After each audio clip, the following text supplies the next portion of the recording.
Hello and welcome to my review of the Nexus 7.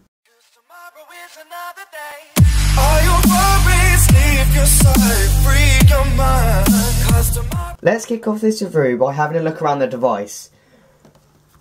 At the top we have a 3.5mm headphone jack. On the left we have just a clear plastic surface. On the right we have the power button and volume rocker. I would say they're quite high. I would like them slightly lower down on the device. Also, I get mixed up a lot between the two buttons, which can be very annoying. So try and turn the device and you turn the volume up, or the other way around. On the bottom you have your USB port. Then on the back you have the Nexus logo all the way down. You have the camera, and then you have the dual backfiring phase speakers. This is quite a nice feature, having dual speakers, but they are backfiring, so you don't always get the clearest sound. And if you put your hands over them, say if you're watching a video, hands like that, you can get like, it would go very muffled and it doesn't sound very good. Then on the front, I don't know if you see that, yeah, you can see the camera. And then you have the screen. The camera on the Nexus 7 is only a rear-facing 5MP autofocus camera. But really, are you going to be taking photos on your Nexus 7? It's a tablet. You're not supposed to really be taking pictures on your tablet. It's mostly phones and specific built cameras, really, that you're supposed to take pictures on. It's alright, it's nothing special. I wouldn't recommend taking it out as a day trip and not taking anything else just instead of a camera. But it's alright, get by, take a couple of pictures out and about for Snapchat and Instagram. Then we come to the front camera. It's 1.2 megapixels, good for selfies or Skype, Hangouts. It's fine for video conferencing, stuff like that. But it's nothing special. On phones such as the OnePlus One, has a 5MP camera, and that is because you would use your phone a lot more than your tablet, because you can have your phone in your pocket, quickly get it out, take a picture with your friends. That's the reason why it has such a high megapixel, where on this it only has a 1.2. But from what I've been testing, it's not that bad really. It's good enough for what you really need it for. Now let's have a look at the specs of the Nexus 7. The display on the Nexus 7 is 7 inches and it's LCD. It has a pixel density of 323, which makes it a 1080p display. This makes it look really clear, and the text is really clear and crisp.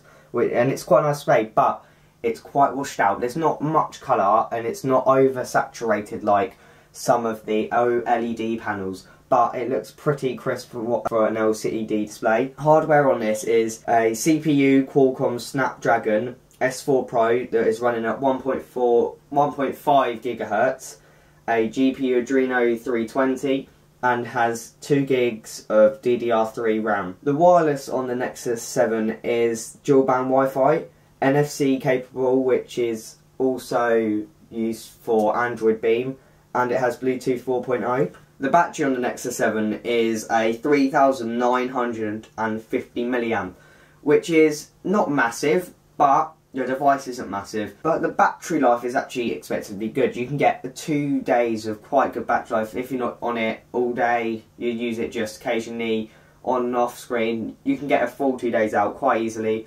Pushing it 3 or 4 maybe, but it's very good battery life for what it is. Since it's got a 1080p display, which normally would drain a lot more battery. The battery is also capable of doing wireless charging, which is a great feature to add. So you don't even need to plug it in, you place it on a mat or the Nexus charger that you can buy. And this basically means that you don't have to plug anything into your tablet. It is all done through wireless connectivity. The Nexus only weighs 290 grams and is very light in the hand. I was surprised how light this was, considering it's a 7-inch tablet.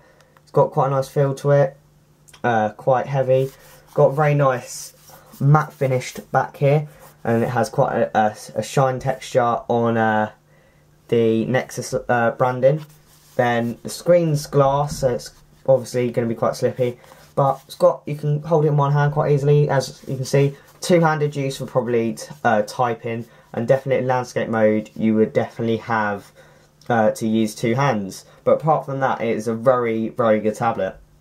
Before I film this next week's, I would like to say that I am waiting for the Android 5.0 update, Android L. This is going to be out in the next few days for me.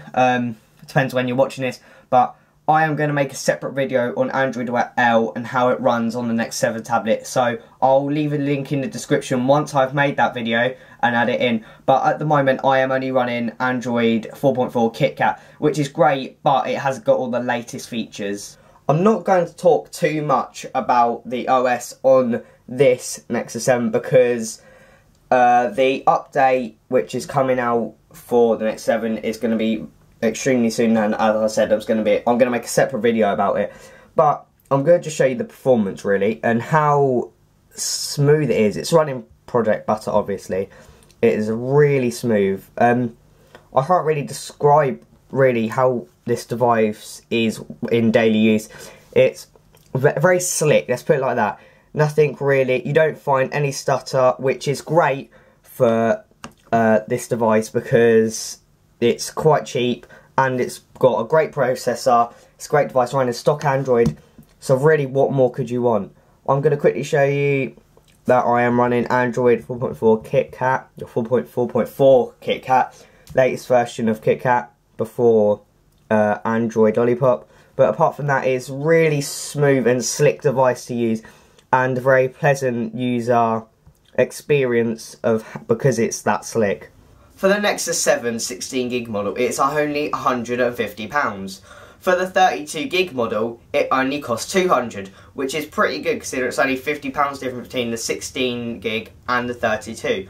I would recommend the 32GB because it's cheap and it's under the £250 mark, which is an iPad's mini price, and it has the 32GB, so you have more space for apps and games. Right guys, conclusion time of the Nexus 7. This device is amazing. It's got a great price, it's very quick, very slick. It's running stock Android, which means it is very clean and very easy to use interface. I would recommend it to families, to be honest with you, because it's a cheap device, it's perfect size for kids, not massive, say like a big iPad. It's not massive, so the kids can actually get the whole screen size. It's brilliant quality, very good build, nice soft touch plastic. It's very durable, let's put it like that. And all I can say is thank you for watching this video. Please like and subscribe to the video. All your worries, leave your side, free your mind, 'cause tomorrow